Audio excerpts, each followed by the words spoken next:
Friends, ಒಂದು ನಿಮಿಷ ನೀವು ಪ್ರೋಮೋ ನೋಡಿದ್ದೀರಾ. 1 ವೀಕ್ ಪ್ರೋಸೆಸ್ ಒಂದು ಉಪ್ಪಿನಕಾಯಿ ಹಾಕಬೇಕು ಅಂದರೆ ಎಲ್ಲೂ ಸ್ಕಿಪ್ ಮಾಡದೆ ನೋಡ್ತೀರಿ. ಡೀಟೇಲಾಗಿ ತೋರಿಸಿದ್ದೀನಿ. ಕೊನೆವರೆಗೂ ನೋಡ್ತಾ ವಿಡಿಯೋನ ಎಂಜಾಯ್ ಮಾಡಿ, ಲೈಕ್ ಮಾಡಿ, ಶೇರ್ ಮಾಡಿ, ಸಬ್ಸ್ಕ್ರೈಬ್ ಮಾಡಿ. ರಿಕ್ವೆಸ್ಟ್ ಮಿಕ್ಸ್ ಆಗಲಿ ಅಂತ ಸಾಮಗ್ರಿಗಳನ್ನು, ಉಪ್ಪಿನಕಾಯಿ ಹಾಕಲು ಬೇಕಾಗುವ ಸಾಮಗ್ರಿಗಳನ್ನ ತೋರಿಸ್ತಾ ಇದ್ದೀನಿ. ಮೊದಲಿಗೆ ನಮಗೆ ಹಚ್ಚಿಟ್ಕೊಂಡಿರುವ ತೋತಾಪುರಿ ಮಾವಿನಕಾಯಿನ ಹಚ್ಚಿಟ್ಕೊಂಡಿದ್ದೀವಿ. ಇದು ಒಂದು ನೀರಿಲ್ದಿರೋ ಥರ ಇರೋವಂತಹ ಸೌಟು ಸಪ್ರೇಟಾಗಿ ಎಲ್ಲ ಮಿಕ್ಸ್ ಮಾಡೋದಕ್ಕೆ ಇದು ಮಾಡ್ಕೊಂಡಿದ್ದೀವಿ. ಇದರಲ್ಲಿ ನೋಡಿ ಇಷ್ಟೊಂದಿದೆ. ಮೋಸ್ಟ್ ಪ್ರಾಬಬ್ಲಿ 4 kg ಇದೆ ಇದು ಉಪ್ಪಿನಕಾಯಿ. ಮಾವಿನಕಾಯಿ 4 kg, ಕಡಲೆಕಾಯಿ ಎಣ್ಣೆ, ಹಿಂಗು, ಮೆಂತ್ಯ ಪುಡಿ ಹುರಿದಿಟ್ಕೊಂಡಿರೋದು, ಹಸಿಮೆಣಸಿನ ಪುಡಿ, ಗುಂಟೂರು ಮತ್ತು ಬ್ಯಾಡಗಿ ಮೆಣಸಿನ್ಕಾಯಿ ಹುರಿದು ಪುಡಿ ಮಾಡಿಟ್ಕೊಂಡಿರೋದು, ಸಾಸಿವೆ ಪುಡಿ ಹುರಿದು ಪುಡಿ ಮಾಡಿಟ್ಕೊಂಡಿರೋದು, ಅರಿಶಿಣ, ಉಪ್ಪು, ಇಷ್ಟು ಬೇಕಾಗಿರೋ ಮುಖ್ಯ ಪದಾರ್ಥಗಳು ಉಪ್ಪಿನಕಾಯಿ. ಕೆಲವರು ಬೆಳ್ಳುಳ್ಳಿ ಹಾಕ್ತಾರೆ, ಕೆಲವು ಬೇರೆ ಥರ ಮೆಣಸಿನ್ಕಾಯಿ ಹಾಕ್ತಾರೆ, ಧನಿಯಾ ಪುಡಿ ಹಾಕ್ತಾರೆ. ಬಟ್ ನಾವು ಜಾಸ್ತಿ ದಿನ ಬಾಳಿಕೆ ಬರೋದ್ರಿಂದ ಇಷ್ಟ ಹಾಕ್ತಾಯಿದ್ದೀವಿ. ಕಡಲೆಕಾಯಿ ಎಣ್ಣೆನ ಬಿಸಿ ಮಾಡಿ ಆರಿಸಿಟ್ಕೊಂಡಿದೆ, ಅದನ್ನು ಹಾಕ್ತಾಯಿದ್ದೀನಿ. ಇಲ್ಲಿ ತಟ್ಟೆನಲ್ಲಿ ನೋಡಿ ಮೆಣಸಿನ ಪುಡಿ ಒಂದು 400 ಗ್ರಾಮಷ್ಟು ಪೌಡ್ರ್ ಮಾಡಿ ಹುರಿದು ಆರಿಸಿಟ್ಕೊಂಡಿದೆ. 1 kg ಕಡಲೆಕಾಯಿ ಎಣ್ಣೆ ಸಪ್ರೇಟಾಗಿ ತಂದಿತ್ತು ಮಾವಿನಕಾಯಿ ಉಪ್ಪಿನಕಾಯಿ ಹಾಕೋಕ್ಕೆ. ಕಲ್ಲುಪ್ಪು, ಟಾಟಾ ಸಾಲ್ಟು ಮತ್ತು ಪುಡಿ ಉಪ್ಪು ಇಷ್ಟೂ ಇದೆ. ಹೇಗೆ ಮಾಡೋದು ಅಂತ ಹೇಳ್ಬಿಟ್ಟು ತೋರಿಸ್ತೀನಿ ಬನ್ನಿ. ನೀರು ಬೀಳಬಾರ್ದು, ಜಾಸ್ತಿ ದಿನ ಇರಬೇಕು ಅಂತಂದರೆ. ಹೇಗೆ ರುಚಿಯಾದ ಮಾವಿನಕಾಯಿ ಉಪ್ಪಿನಕಾಯಿ ಮಾಡೋದು ಅಂತ ಹೇಳ್ಬಿಟ್ಟು. ಆಲ್ರೆಡಿ 4 days ಆಗಿದೆ ಕಿತ್ತು. ಎಷ್ಟು ಬೇಗ ಗ್ರೀನ್ ಕಲರ್ ಬಂದಿದೆ. ಕಾಯಿತ್ತು. ಮಾವಿನಕಾಯಿ ಹಚ್ಚುತ್ತಾ ಇದ್ದಾರೆ. ಈ ಥರ ಪೀಸ್ ಮಾಡಿ ಇಟ್ಕೊಂಡಿದ್ದೀವಿ. ತೋತಾಪುರಿ ಮಾವಿನಕಾಯಿ ಉಪ್ಪಿನಕಾಯಿ ಹಾಕ್ತಾ ಇರೋದು. ಇದೆಲ್ಲ ಹಣ್ಣಾಗಿರೋದು ಡಿವೈಡ್ ಮಾಡಿದ್ದೀವಿ.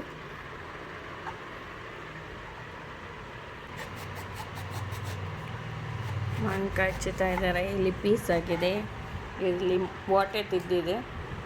ತೋತಾಪುರಿದು ಮಾವಿನಕಾಯಿ ಉಪ್ಪಿನಕಾಯಿ ಸ್ವಲ್ಪನೇ ನೀರು ಇರಬಾರ್ದು. ತೊಳೆದು ಆರಿಸಿ ಇಟ್ಕೊಂಡಿದೆ. 2 ಬಟ್ಲು ಮಾಡ್ತಾಯಿದ್ದೀವಿ. 3, 4, 5,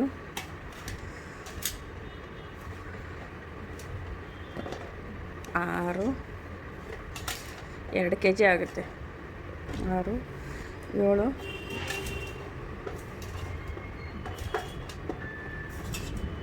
8,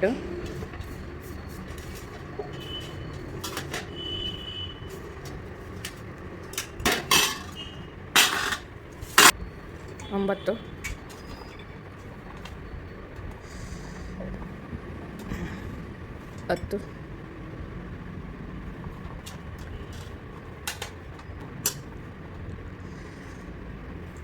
11,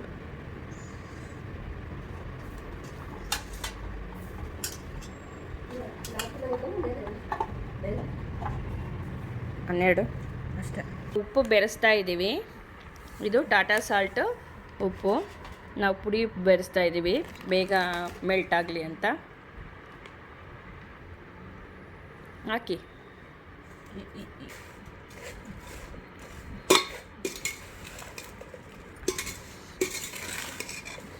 ಕೈ ಆಡೋದು ಬೇಡ, ಸ್ಪೂನ್ ಬಳಸ್ತಾ ಇದ್ದೀವಿ, ಡ್ರೈ ಸ್ಪೂನು.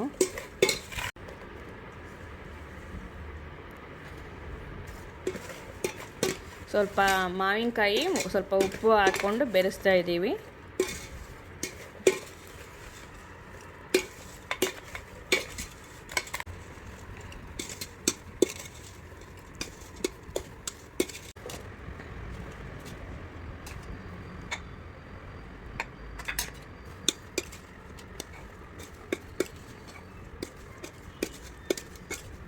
ಇವಾಗ ಇನ್ನೂ ಅರ್ಧ ಕಪ್ಪು ಉಪ್ಪು ಹಾಕ್ತಾ ಇದ್ದಾರೆ. ಉಪ್ಪಾಕಿ ಇವಾಗ ಎಲ್ಲ ಮಿಕ್ಸ್ ಮಾಡ್ತಾರೆ.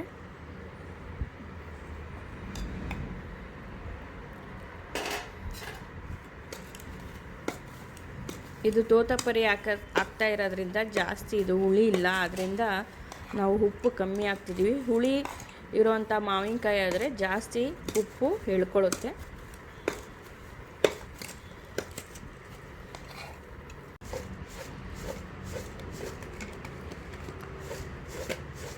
ಇವಾಗ ಮಾವಿನಕಾಯಿನ ತೊಳೆದು ಡ್ರೈ ಮಾಡಿ ಒಣಗಿಸ್ಕೊಂಡು ಹಚ್ಚಿದ್ದೀವಿ. ಅದಕ್ಕೆ ಉಪ್ಪು ಬೆರೆಸಾಯಿತು. ಇವಾಗ ಡ್ರೈ ಆಗಿ ಒಣಗಿಸ್ದಾದ್ಮೇಲೆ ಉಪ್ಪು ಬೆರೆಸಾಯಿತು. ಇದನ್ನು ಇವಾಗ ಮುಚ್ಚಿ ಬೆಳಗ್ಗೆ ತನಕ ಮಾವಿನಕಾಯಿಗೆ ಉಪ್ಪು ಹಿಡಿಯೋದಕ್ಕೆ, ಉಪ್ಪು ಊರ್ಕೊಳ್ಳೋದು ಅಂತಾರಲ್ಲ, ಉಪ್ಪು ಹಿಡಿಯೋದಕ್ಕೆ ಬೆಳಗ್ಗೆ ತನಕ ಮುಚ್ಚಿಬಿಟ್ಟು ಬಟ್ಟೆ ಕಟ್ಟಿಡ್ತೀವಿ. ಬೆಳಗ್ಗೆ ಇದಕ್ಕೆ ಪೌಡರೆಲ್ಲ ಮಿಕ್ಸ್ ಮಾಡ್ತೀವಿ. ಇವಾಗ ಸಾಸಿವೆ ಹುರ್ಕೋತಾ ಇದೆ. ಸಣ್ಣ ಉರಿನಲ್ಲಿ ಸಾಸಿವೆ ಹುರ್ಕೊಳ್ಳೋಣ. ನೋಡಿ, ಇವಾಗ ಉರಿತಾ ಇದ್ದರೆ ಈ ಥರ ಆಗಿದೆ. ಸಾಸಿವೆ ಅರಳ್ಕೊಂಡಿದೆ. ಹೂವು ಹೊಡಿಬೇಕು. ಸಣ್ಣ ಉರಿಲಿ ಉರಿತಾ ಇದ್ದರೆ ಹೂವು ಬರುತ್ತೆ, ಕಹಿ ಇರಲ್ಲ ಆವಾಗ. ಮೆಂತ್ಯ ಹುರ್ಕೊತಾ ಇದ್ದೀವಿ. ಕೆಂಪಗಾಗಿದೆ. ಸಣ್ಣ ಉರಿನಲ್ಲೇ ಹುರ್ಕೊಂಡಾಗಿದೆ ಮೆಂತ್ಯ. ನೋಡಿ, ಈ ಕಲರ್ ಬಂದಿದೆ. ಫ್ರೆಂಡ್ಸ್, ಇವಾಗ ಮೆಣಸಿನ್ಕಾಯಿ ಹುರಿತಾ ಇದ್ದೀವಿ. ಮೆಣಸಿನ್ಕಾಯಿ ಹುರಿತಾಯಿದ್ದೀವಿ. 1/4 kg ಖಾರ ಮೆಣಸಿನ್ಕಾಯಿ, 150 ಗ್ರಾಮು ಬ್ಯಾಡಗಿ ಮೆಣಸಿನ್ಕಾಯಿ, ಎರಡನ್ನೂ ಹುರ್ಕೊಳ್ತಾ ಇದ್ದೀವಿ. ಆ್ಯಕ್ಚುಲಿ ಇದು ಬಿಸಿಲಲ್ಲಿ ಇಟ್ಬಿಟ್ಟು ಒಣಗಿಸ್ಬಿಟ್ಟು ಹುರಿದ್ರೆ ಇನ್ನೂ ಚೆನ್ನಾಗಿ ಬರುತ್ತೆ, ಗರ್ಗರಿಯಾಗಿ ಪೌಡ್ರ್ ಮಾಡ್ಕೊಳ್ಳೋಕ್ಕೆ. ಫ್ರೆಶ್ಶು ಆರಾಮ ಘಮ ಇರಲಿ ಅಂತೇಳ್ಬಿಟ್ಟು ಹೊಸ ಹಸಿಮೆಣಸಿನ ಪುಡಿ ಹೊಸದು ಹಾಕಿ ಉಪ್ಪಿನಕಾಯಿ ಮಾಡೋದಕ್ಕೋಸ್ಕರ ಹುರಿತಾ ಇರೋದು. ಆಲ್ಮೋಸ್ಟು ಇದು ಬ್ಯಾಡಗಿ ಮೆಣಸಿನ್ಕಾಯಿ ಮತ್ತು ಗುಂಟೂರು ಎರಡನ್ನೂ ಮಿಕ್ಸ್ ಮಾಡ್ಕೊಂಡಿದ್ದೀವಿ. 400 ಗ್ರಾಮ್ ಇದೆ. ಇದು ಫ್ರೆಶ್ಶಾಗಿ ಪೌಡ್ರ್ ಮಾಡಿ ಹಾಕಿದ್ರೆ ಘಮ ಚೆನ್ನಾಗಿ ಬರುತ್ತೆ. ಬಿಸಿಲಲ್ಲಿ ಒಣಗಿಸ್ಬಿಟ್ಟು ಈ ಥರ ಹುರಿದು ಪುಡಿ ಮಾಡಿ ಹಾಕಿದ್ರೆ ಉಪ್ಪಿನಕಾಯಿ ಆರಾಮ ತುಂಬ ಚೆನ್ನಾಗಿರುತ್ತೆ. ಸಣ್ಣ ಉರಿನಲ್ಲಿ ಹುರ್ಕೋಬೇಕು. ನಾವು ಇಲ್ಲಿ ಬಿಸಿ ಬಾಣಲಿಗೆ ಹುರಿತಾ ಇಲ್ಲ, ಸುಮ್ಮನೆ ಬಿಸಿ ಇರೋ ಬಾಣಲಿಗೆ ಅರಿಶಿನ ಹಾಕಿದ್ದೀನಿ. ಅದು ಒಂಥರ ಏನಾದರೂ ಥಂಡಿ ಇದ್ದರೆ ಹೋಗಲಿ ಅಂತ ಅಷ್ಟೇ. ಅರಿಶಿನ ಸ್ವಲ್ಪ ಇದೆ, ಸುಮ್ಮನೆ ಬೆಚ್ಚು ಮಾಡ್ಕೊಂಡಿದ್ದೀವಿ, ತೇವಾಂಶ ಇರಬಾರ್ದು ಅಂತ. ಬಿಸಿಲಲ್ಲಿಟ್ಟು ಹುರಿದಿದೆ, ಒಣಗಿಸ್ಕೊಂಡಿದೆ. ಸಾಸಿವೆನೂ ಹುರಿದಾಗಿದೆ, ಮೆಂತ್ಯನೂ ಹುರಿದಿದೆ, ಅರಿಶಿನ, ಹಿಂಗು,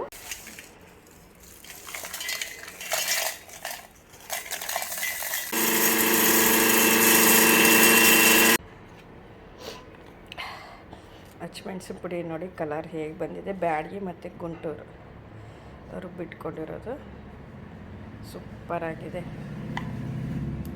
ಇದ್ದೀನಿ ಸಾಸಿವೆ ಮೆಂತ್ಯ ಎರಡೂ ಹಾಕ್ಬೋದು ರುಬ್ಬೋದಕ್ಕೆ. ಫಸ್ಟು ಸಾಸಿವೆ ಹಾಕ್ಕೊತಾ ಇದ್ದೀನಿ.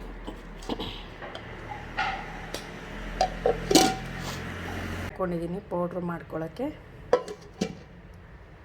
ಸಾಸಿವೆ ಈ ಕಲರ್ ಬಂದಿದೆ ಪೌಡರ್ ಮಾಡ್ಕೊಂಡಿದ್ದಕ್ಕೆ.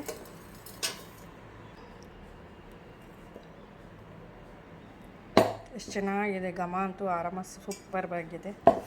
ಮೆಂತ್ಯ ಸಪ್ರೇಟ್ ಪುಡಿ ಮಾಡ್ಕೊತಿದ್ದೀನಿ. ಅಕಸ್ಮಾತ್ ಜಾಸ್ತಿ ಆದರೆ ಕಹಿ ಸ್ವಲ್ಪ ಕಮ್ಮಿ ಪೌಡ್ರ್ ಹಾಕೊಳ್ಳೋಣ ಅಂತ ಸಪ್ರೇಟ್ ಪೌಡ್ರ್ ಮಾಡ್ತಾಯಿದ್ದೀನಿ. ಸ್ವಲ್ಪ ಹಾಕಿದ್ದೀನಿ ಮೆಂತ್ಯ ಪೌಡರ್ ಮಾಡಿಕೊಂಡೆ, ಬಿಸಿದು ಆರಿಸಿದ್ವಿ. ಗ್ರಾಮ್ ರಾಜ್ಯ ಹಿಂಗನ ಹಾಕ್ತಾಯಿದ್ದೀವಿ. ಗ್ರಾಮ್ ರಾಜ್ಯ ಹಿಂಗು ಓಪನ್ ಮಾಡ್ತಾಯಿದ್ದೀವಿ. ಇದೆಲ್ಲ ಹಾಕಿ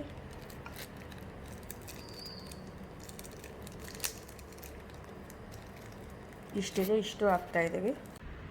ತೋತಾಪುರಿ ಮಾವಿನಕಾಯಿ ಇದು 2 ದಿನ ನೆನೆಸಿರೋದ್ರಿಂದ ಈ ಪ್ಲೇಟನ್ನು ಮುಚ್ಚಿಬಿಟ್ಟು ಪ್ಲೇಟ್ನ ಇಟ್ಬಿಟ್ಟು ಇದ್ರ ಮೇಲೆ ಉಪ್ಪು ಹಾಕ್ಬಿಟ್ಟು ಬಟ್ಟೆ ಕಟ್ಟಿ ಮುಚ್ಚಿಟ್ಟಿದ್ವಿ. ಇವಾಗ ಓಪನ್ ಮಾಡಿರೋದಕ್ಕೆ ಈ ಥರ ಬಂದಿದೆ. ಇವಾಗ ಈ ಇದರಲ್ಲಿ ಇದ್ದಿದ್ದಂತಹ ಉಪ್ಪು ನೀರನ್ನ ಇಲ್ಲಿ ಬಸ್ಕೊಂಡಿದ್ದೀವಿ. ನಾವು ಬೇಕಾದರೆ ಆಮೇಲಿಂದ ಮಿಕ್ಸ್ ಮಾಡುವಾಗ ಸ್ವಲ್ಪ ಹಾಕ್ಕೊಳ್ತೀವಿ. ಎಣ್ಣೆ ಹಾಕ್ತೀವಲ್ಲ ಜಾಸ್ತಿ, ಈ ಥರ ಒಣ ಬಟ್ಲಿಗೆ ಒಣಗಿಸಿ ನೀರು ಯಾವುದ್ರಲ್ಲೂ ಇರಬಾರ್ದು. ಉಪ್ಪು ನೀರು ಇಷ್ಟು ಬಂದಿದೆ, ಒಂದು ದೊಡ್ಡ ಗ್ಲಾಸ್ ಅಷ್ಟು ಬಂದಿದೆ. ಇವಾಗ ಫ್ರೆಶ್ಶಾಗಿ ಪುಡಿ ಮಾಡ್ಕೊಂಡಿರೋ ಜೀರಿಗೆ ಪೌಡ್ರು, ಮೆಂತ್ಯ ಪೌಡ್ರು, ಸಾಸಿವೆ ಪೌಡ್ರು, ಅರಿಶಿನ, ಹಿಂಗು, ಹಸಿಮೆಣಸಿನ ಪುಡಿ ಇದಿಷ್ಟನ್ನು ಮಿಕ್ಸ್ ಮಾಡಿ ಬೆರೆಸೋಣ. ಉಪ್ಪು ಆಲ್ರೆಡಿ ನಾವು 2 ದಿನ ನೆನೆಸಿಟ್ಟಿರೋದ್ರಿಂದ ಇವಾಗ ಸ್ವಲ್ಪ ಬೇಕಾದರೆ ಅಷ್ಟೇ ಹಾಕ್ಕೊತೀವಿ. ಇದು 2 ದಿನ ಕಟ್ಟಿಟ್ಟಿರೋದ್ರಿಂದ ಏನಾಗಿದೆ, ಚೆನ್ನಾಗಿ ಉಪ್ಪು ಆಗಿದೆ. ತೋತಾಪುರಿದು ಜಾಸ್ತಿ ಇದಿರಲ್ಲ, ಹುಳಿ ಇರಲ್ಲ. ಅದರಿಂದ ಉಪ್ಪು ಎಷ್ಟು ಬೇಕೋ ಅಷ್ಟೇ ಮಾಡ್ಕೊಬೇಕು. 12 ಬಟ್ಲು ಈ ಥರ ಬಟ್ಲಲ್ಲಿ 12 ಬಟ್ಲು ಮಾವಿನಕಾಯಿಗೆ ನಾವು 2.25 ಕಪ್ಪಷ್ಟು ಉಪ್ಪು ಹಾಕಿದ್ದೀವಿ, ಪುಡಿ ಉಪ್ಪು. ಇದರಲ್ಲಿ ಎಣ್ಣೆ 1 ಸ್ಪೂನ್ ತೊಗೊಂಡಿದ್ದೀವಿ.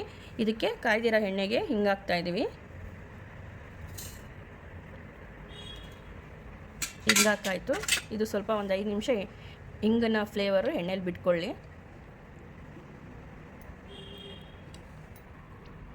ಎಣ್ಣೆಗೆ ಅರಿಶಿನ ಹಾಕಿ ಹಾಕ್ತಾಯಿದ್ದೀವಿ. ಎಣ್ಣೆಗೆ ಹಾಕೋದ್ರಿಂದ ಎಲ್ಲ ಮಾವಿನಕಾಯಿಗೂ ಅರಿಶಿನ ಚೆನ್ನಾಗಿ ಹಿಡಿಯುತ್ತೆ. ಅರಿಶಿನ ಎಣ್ಣೆ ಹಾಕ್ತಾಯಿದ್ದೀವಿ. ಇವಾಗ ಅರಿಶಿನ ಎಣ್ಣೆ ಹಾಕಿದ್ದೀವಿ.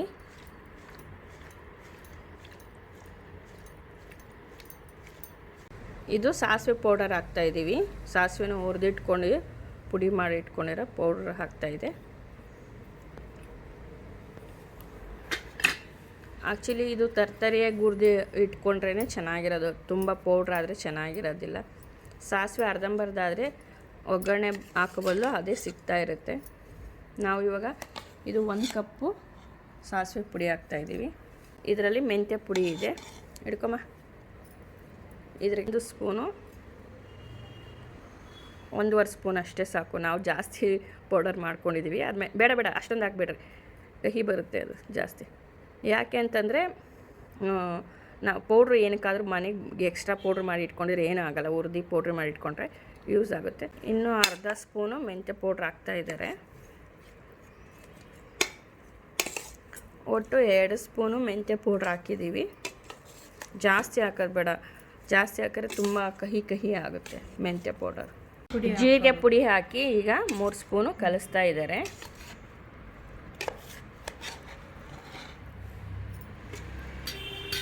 ಪುಡಿ 1 ಬಟ್ಲು ಕಪ್ಪು ತುಂಬ ಹಾಕ್ತಾಯಿದ್ದೀವಿ. 1 ಕಪ್ಪು ತುಂಬ ಹಾಕ್ತಾಯಿದ್ದಾರೆ. ಮೇಯ್ನು ಖಾರನೇ ಮುಖ್ಯ. ಇದು ಸಹ ಹುರಿದು ಪುಡಿ ಮಾಡಿ ಇಟ್ಕೊಂಡಿರೋದು ಮನೇಲಿ.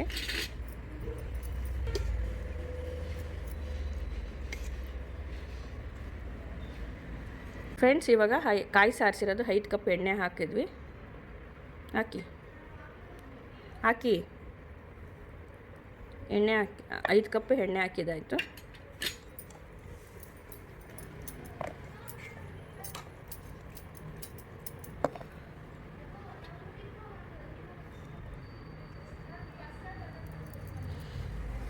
ಇಲ್ಲಿ ಕೈ ಜಾಸ್ತಿ ಆಡಿಸ್ಲಿಲ್ಲ, ಹಾಗೆ ಕೆಳಗಡೆ ಮೇಲ್ಗಡೆ ಬರೋದಕ್ಕೆ ನಾವು ಆ ಥರ ಮಾಡಿದ್ರು. ಇದು ಎಣ್ಣೆಯಲ್ಲಿ ಹಿಂಗು ಕಾಯಿಸಿ ಹಾಕ್ತಿದ್ದೀವಿ. ಕೆಲವರು ಬೆಳ್ಳುಳ್ಳಿ ಹಾಕ್ಕೊಬೋದು, ನಾವು ಹಿಂಗೂ ಎಣ್ಣೆ ಹಾಕ್ತಾಯಿದ್ದೀವಿ.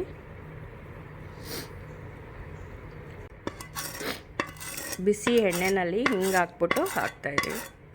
ಬರೀ ಎಣ್ಣೆಯಲ್ಲಿ ಇದನ್ನು ಬಿಸಿ ಕಾಯ್ದಿರೋ ಎಣ್ಣೆ ಹಾಕಿ ಕಲಸಿದ್ವಿ. ಇದಕ್ಕೆ ಇನ್ನೂ ಬಗ್ಗಿಸ್ಕೊಂಡಿರೋ ಉಪ್ಪು ನೀರು ಬಗ್ಗಿಸ್ಕೊಂಡಿರೋದಿದೆ. ಇವಾಗ ಇದನ್ನು ಹಾಕ್ಕೊಳ್ಬೋದು, ಇಲ್ದಿರೆ ಆಪ್ಷನ್ ಇಟ್ಕೊಬೋದು. ಉಪ್ಪು ನೀರಿತ್ತು, ಮಾವಿನಕಾಯಿ ಉಪ್ಪು ನೀರು ಊರಿದ್ದಿದ್ದು ನಾವು ಸ್ವಲ್ಪ ಹಾಕ್ತಾಯಿದ್ದೀವಿ. ಜಾಸ್ತಿ ಕೈ ಆಡಬಾರ್ದು, ಆದರೆ ಎಲ್ಲ ಮಿಕ್ಸ್ ಆಗಲಿ ಅಂತ ಅಷ್ಟು 3/4 kg ಅಷ್ಟು ಎಣ್ಣೆ ಹಾಕಿದ್ದೀವಿ. ಕಡಲೆಕಾಯಿ ಎಣ್ಣೆ ಮತ್ತು ಉಪ್ಪು ಮಾಡಿದ್ದೀವಿ. ಇವಾಗ 3 ದಿನ ಇವಾಗ ಕಟ್ಟಿಟ್ಬಿಡೋಣ. ಇದರಲ್ಲೇ ಕಟ್ಟಿಟ್ಬಿಡೋಣ, ಅದಕ್ಕೆ ಹಾಕೋದು ಬೇಡ. ಇದರಲ್ಲಿ ಒಂದು ಕರ್ಚೀಫಲ್ಲಿ ಕಟ್ಟಿಟ್ಟಿದ್ದೀವಿ. ಪ್ಲೇಟ್ ಮುಚ್ಚಿಬಿಟ್ಟು 3 ದಿನ ಕಟ್ಟಿಡೋಣ, ಹೇಗೆ ಊರ್ಕೊಳ್ಳುತ್ತೆ ನೋಡೋಣ. ಇವಾಗ ಬಿಳಿ ಬಟ್ಟೆಲಿ ಸುತ್ತಿಡ್ತಾ ಇದ್ದಾರೆ. ಆದಮೇಲೆ ಬಿಚ್ಚಿ ನೋಡೋಣ. ಆ್ಯಕ್ಚುಲಿ 1 ವಾರ ಇಡ್ತಾರೆ ಕೆಲವರು. ಉಪ್ಪಿನಕಾಯಿ ಊರಬೇಕಾದ್ರೆ 1 ವಾರ ಕೆಲವರು ಬಿಸಿ ಮಾಡಿ ಉಪ್ಪು ಹಾಕ್ಬಿಟ್ಟು ಬಿಸಿಲಲ್ಲೆಲ್ಲ ಒಣಗಿಸಿ ಆಮೇಲಿಂದ ಉಪ್ಪು ಹಾಕಿ 1 ವಾರ ಊರಕ್ಕೆ ಹಾಕ್ತಾರೆ. ಉಪ್ಪಿನಲ್ಲಿ ನೆನೆಯುತ್ತೆ. ಕೆಲವರು 2 ದಿನ ಇಡ್ತಾರೆ, ಕೆಲವರು 3 ದಿನ ಇಡ್ತಾರೆ. ಅವ್ರವ್ರಿಗೆ ಬೇಕಾದಂಗೆ ಮಾಡ್ತಾರೆ. ನಾವು 2 ದಿನ ಉಪ್ಪಿನಕಾಯಿನ ಫಸ್ಟು ಉಪ್ಪಲ್ಲಿ ಹಚ್ಬಿಟ್ಟು ನೆನೆಸಿಟ್ಟಿದ್ವಿ. ನೀರು ಬಿಟ್ಕೊಂಡಿತ್ತು, ಉಪ್ಪಲ್ಲಿ ಬೆಂದ್ಕೊಳ್ಳುತ್ತೆ, ಅದು ಮೆತ್ತಗಾಗುತ್ತೆ.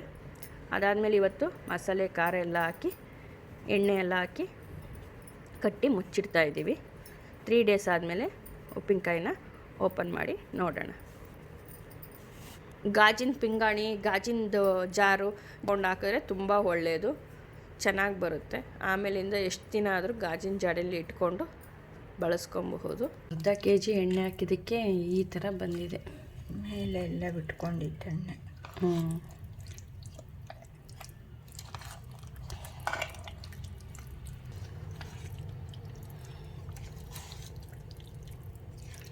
ಮೆಂತ್ಯ ಜೀರಿಗೆ ಹಾಕಿರೋದ್ರಿಂದ ಗಮ್ ಅಂತ ನೋಡಿ ಫೈನಲಿ ಈ ಥರ ಬಂದಿದೆ. ಮುಚ್ಚಿಡ್ತಾ ಇದ್ದೀವಿ. ಕಾಯಿಗೆ ಬಿಸಿ ತುಪ್ಪ ಹಾಕ್ಕೊಂಡು ಉಪ್ಪಿನಕಾಯಿ ಬಿಸಿ ಅನ್ನ ತಿಂತಾಯಿದ್ರೆ ಸೂಪರಾಗಿರುತ್ತೆ. ನೀವು ಟ್ರೈ ಮಾಡಿ ನೋಡಿ. ನಾವು ಹಾಗೆ ಮಾಡಿದ್ದು ನೋಡಿ. ಬಿಸಿ ಅನ್ನಕ್ಕೆ ಈ ಥರ ಬಿಸಿ ಬಿಸಿ ಅನ್ನ ಹಾಕ್ಕೊಂಡು ತುಪ್ಪ ಹಾಕ್ಕೊಂಡು ಈ ರೀತಿಯಲ್ಲಿ ನಾವು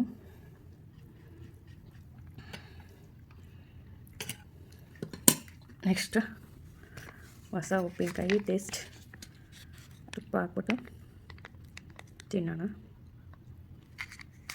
ನೀವು ಹೀಗೆ ಮಾಡಿ ವೀಕ್ಷಕರೇ. ಈ ಥರ ಎಣ್ಣೆ ಬಿಟ್ಕೊಂಡಿರೋದು ಹಾಕ್ಕೊಂಡ್ರೆ ಇನ್ನೂ ಚೆನ್ನಾಗಿರುತ್ತೆ. ಕಲರ್ ನೋಡಿ ಹೆಂಗೆ ಕೆಂಪಗಿದೆ ಹಸಿಮೆಣಸಿನ ಪುಡಿದು. ಹೇಗಿದೆ ನೋಡೋಣ. ತುಪ್ಪ ಉಪ್ಪಿನಕಾಯಿ ಅನ್ನ ಈ ಥರ ತಿಂತಾಯಿದ್ರೆ ಸ್ವರ್ಗ. ಒಂದು ಹೋಳು ಹಾಕ್ಕೊಳ್ಳೋಣ. ಜಾಸ್ತಿ ಬಿಸಿ ಇದೆ, ಕೈ ಸುಡ್ತಾ ಇದೆ, ಹಾಟ್ ಆಗಿದೆ, ಜಾಸ್ತಿ ಬಿಸಿ ಇದೆ. ಅನ್ನ ಕಲಸೋಣ. ನೀವು ಮಾಡಿ ಈ ಥರ ಕೈ ತುತ್ತು ಮಾಡಿಕೊಂಡು ತಿಂದು ಹೇಳಿ ಉಪ್ಪಿನಕಾಯಿ ತುಪ್ಪ ಬಿಸಿ ಅನ್ನ ಹೇಗಿದೆ ಅಂತ. ಪೇಷಂಟ್ಸು ಮೆಂತ್ಯ ಹಾಕಿರೋದಕ್ಕೆ ಜೀರಿಗೆ ಹಾಕಿರೋದು ತುಂಬ ಚೆನ್ನಾಗಿರುತ್ತೆ. ಜ್ವರ ಬಂದಾಗಂತೂ ನಾಲಿಗೆ ತುಂಬ ರುಚಿಯಾಗಿರುತ್ತೆ.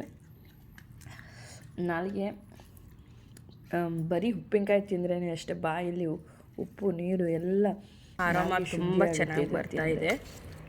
ಎಲ್ಲ ಹೊಸ್ದಾಗಿ ಹುರಿದು ಹಾಕ್ಕೊಂಡಿರೋದ್ರಿಂದ ಮನೆಯಲ್ಲೇ ಜೀರಿಗೆ ಪುಡಿ, ಮೆಂತ್ಯ ಪುಡಿ, ಸಾಸಿವೆ ಪುಡಿ, ಆಮೇಲಿಂದ ಹಿಂಗು ಬಿಸಿ ಎಣ್ಣೆಲಿ ಕಾಯಿಸಿ ಹಾಕ್ತಿದ್ದೀವಿ ನಾವು. ಬೆಳ್ಳುಳ್ಳಿ ಕರಿಬೇವೆಲ್ಲ ಏನೂ ಹಾಕ್ತೀವಿ.